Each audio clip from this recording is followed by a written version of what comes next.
اعوذ باللہ من الشیطان الرجیم بسم اللہ الرحمن الرحیم اللہ اکبر سبحان اللہ الحمدللہ استغفر اللہ الصلاۃ والسلام علیکہ یا رسول اللہ صلی اللہ علیہ وآلہ وسلم۔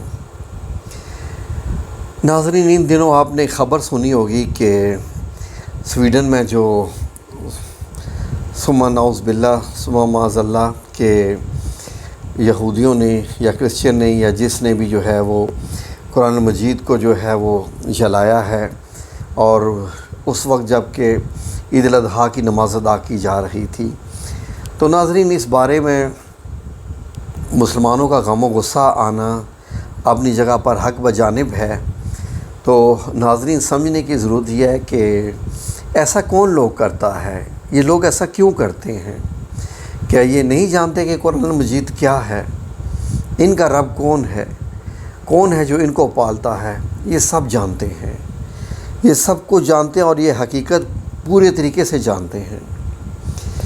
ناظرین، نبی کریم صلی اللہ علیہ وآلہ وسلم نے جب اسلام پھیلانا شروع کیا تھا، حق بات بتانا شروع کر دی تھی، اللہ رب العزت کی صرف عبادت کرنے کا کہا تھا، اور جیسے جیسے قرآن کریم نازل ہو رہا تھا تو جو آیات بتائی جا رہی تھیں، اور کافروں نے آپ کے ساتھ کتنی جنگیں کی، نقصان بھی پہنچایا، لیکن اس سے ہم یہ نہیں کہہ سکتے کہ مسلمانوں کو نقصان ہوا۔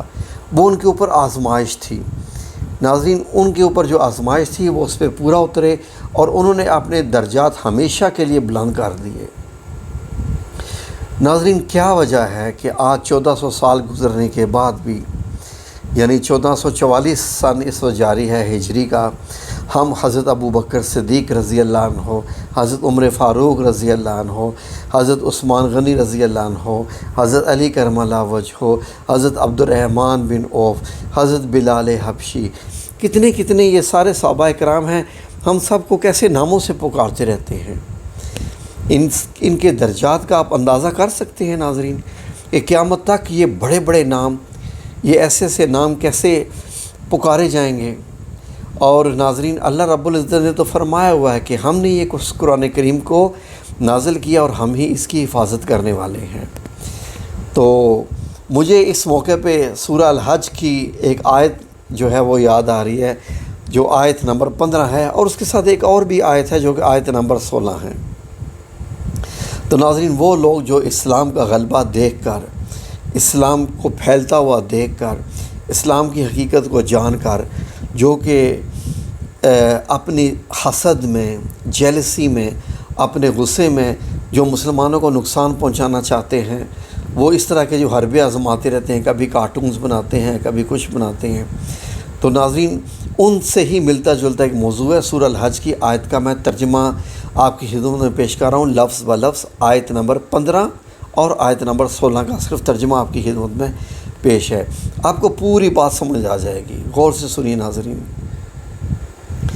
جو شخص یہ گمان کرتا ہے کہ اللہ اس کو دنیا اور آخرت میں مدد نہیں دے گا، تو اس کو چاہیے کہ اوپر کی طرف، یعنی اپنے گھر کی چھت میں ایک رسی باندھے، پھر اس سے اپنا گلا گھونٹ لے، پھر دیکھے کہ آیا یہ تدبیر اس کے غصے کو ٹھنڈا کرتی ہے۔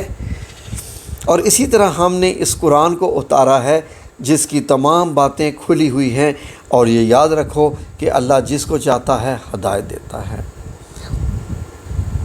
ناظرین، یہاں یہ بات ہو رہی ہے کہ کافر پریشان رہتے تھے کہ نبی کریم صلی اللہ علیہ وآلہ وسلم کو اتنا کچھ کرنے کے باوجود ہم ذرہ برابر بھی نقصان نہیں پہنچا پا رہے۔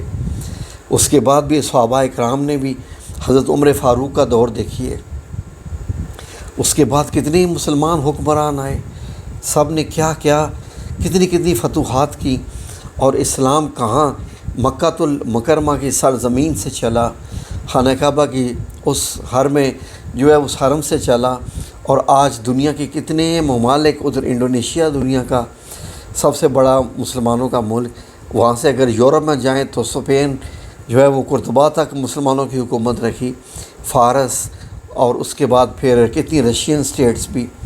مسلمانوں کی تعداد کیا بڑھتی جا رہی ہے یا کم ہوتی جا رہی ہے؟ بہت حد تک بڑھ رہی ہے۔ کیا آپ کو معلوم ہے کہ روزانہ ہزاروں لاکھوں کی تعداد میں لوگ اسلام قبول کر رہے ہیں؟ ناظرین، اس لیے کہ حق اور سچ بات ہمیشہ حق ہی ہوتی ہے، آپ اس کو غصے سے دبا نہیں سکتے۔ اور جو انسان بھی اللہ کی راہ میں یعنی وہ کام کرتا ہے جس کی ذمہ داری اللہ پاک نے نبی پاک صلی اللہ علیہ وآلہ وسلم پر ڈالی، اور اس کے بعد آپ صلی اللہ علیہ وآلہ وسلم نے خطبہ حجۃ الوداع میں وہ ساری کی ساری ذمہ داری اپنی امت پر ڈال دی۔ اس سے اندازہ کیجئے ناظرین کہ ہم پر یہ ذمہ داری عائد ہوتی ہے، اور مسلمانوں کا غم و غصہ وہ دیکھ رہے ہیں۔ اب یہ ہے کہ بس احتجاج ہونا چاہیے، ان کو پتہ چلنا چاہیے کہ احتجاج جو ہے وہ کس حد تک ہے، نہ کہ احتجاج اپنے آپ کو جلانے پہ۔ لیکن جو یہ کام کرتے ہیں ناظرین، یہ ذہن میں رکھ لیجئے کہ وہ کیسی موت مرتے ہیں، وہ دنیا خود اس چیز کو دیکھتی ہے۔ قرآن الکریم کی حفاظت اللہ رب العزت نے خود لی ہوئی ہے، اور یہ دنیا کی واحد ایسی کتاب ہے، ایسی ماشاءاللہ یہ نورانی کتاب ہے، بلکہ ہے ہی نور یہ، کہ جو کہ لاکھوں کروڑوں دلوں کی سینوں میں یہ محفوظ ہے۔ ناظرین، ہماری جان، ہماری آن، ہمارا مال، ہماری شان، ہماری زندگی، ہمارے بچے، ہمارا سب کچھ آپ صلی اللہ علیہ وسلم پہ قربان، قرآن پاک پہ قربان، اور ہماری تو جان اور زندگی کا مقصد ہی اللہ رب العزت کے لیے ہے۔ اتنا ذہن میں رکھ لیجئے کہ جو شخص بھی اسلام کی راہ میں چلتا ہے، اللہ رب العزت اس کی مدد فرماتا ہے، دنیا میں بھی اور آخرت میں بھی۔ لیکن صرف ضرورت یہ ہے کہ وہ صرف اللہ کی راہ میں کام کر رہا ہو۔ آپ دیکھ لیں کہ جو کہ ناموس رسالت میں جو جان دیتے ہیں، کیا سمجھتے ہیں کہ ان کی قبر منور نہیں ہوں گی؟ کیا ان کی جو نیت ہے جان دینے کی، کیا وہ بڑی معمولی سی بات ہے؟ ایسی بات نہیں ہے ناظرین۔ اللہ رب العزت، دیکھیں، اللہ رب العزت نے تو قرآن پاک میں فرما دیا کہ اللہ نے تمہاری جانوں اور مالوں کے بدلے جو ہے تمہارے ساتھ جنت کا وعدہ کیا ہوا ہے۔ تو اگر کسی بندے کی جان جاتی ہے تو کیا وہ ہارتا ہے؟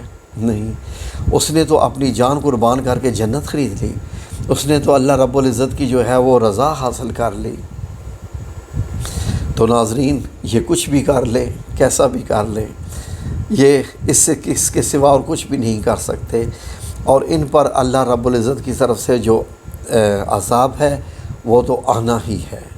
بس یہ ہے کہ ہمیں ایسا کرنا ہے کہ اللہ ہم سے ناراض نہ ہو، اور یہ ذمہ داری اللہ رب العزت ہمیں دیکھتا ہے کہ ہم اب اس کام کے لیے کیا کرتے ہیں، ہم اب کس طریقے کا جو ہے پرامن احتجاج کرتے ہیں۔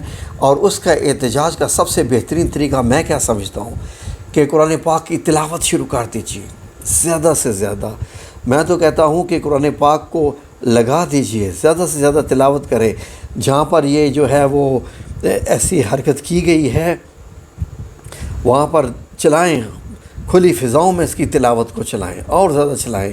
کاش کہ میں وہاں پر موجود ہوتا، اور اس وقت جو ہے وہ میں اپنے جو بھی میرے پاس کوئی میڈیم ہوتا، خواہ وہ MP3 پلیئر ہوتا، کچھ اور میوزک سسٹم ہوتا، کچھ بھی ہوتا، میں اس پہ موبائل پہ تلاوت لگا کے گھومنا شروع کر دیتا، بازاروں میں جہاں بھی ہے۔ میں سن رہا ہوں اونچی آواز میں، کون ہے جو مجھے روک سکے؟ تو یہ ہے اس کا بہترین طریقہ کہ آپ اس کی تلاوت کو پھیلاؤ جہاں بھی مسلمان ہیں، میں یہ سمجھتا ہوں۔ تو پھر دیکھیں انشاءاللہ باذن اللہ تعالیٰ، یہ میرے رب کریم کا پیغام ہے، یہ جتنا پھیلے گا اس کی آواز اتنے ہی انشاءاللہ برکتیں ہوں گی۔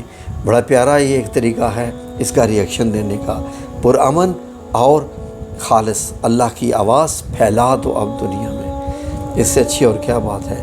اللہ رب العزت ہم کو جو ہے توفیق عطا فرمائے کہ ہم بھی تھوڑا سا بھی، اتنا سا بھی کچھ ایسا کام کر جائیں کہ ہم آخرت میں سرخرو ہو جائیں۔ آمین یا رب العالمین برحمتک یا ارحم الراحمین۔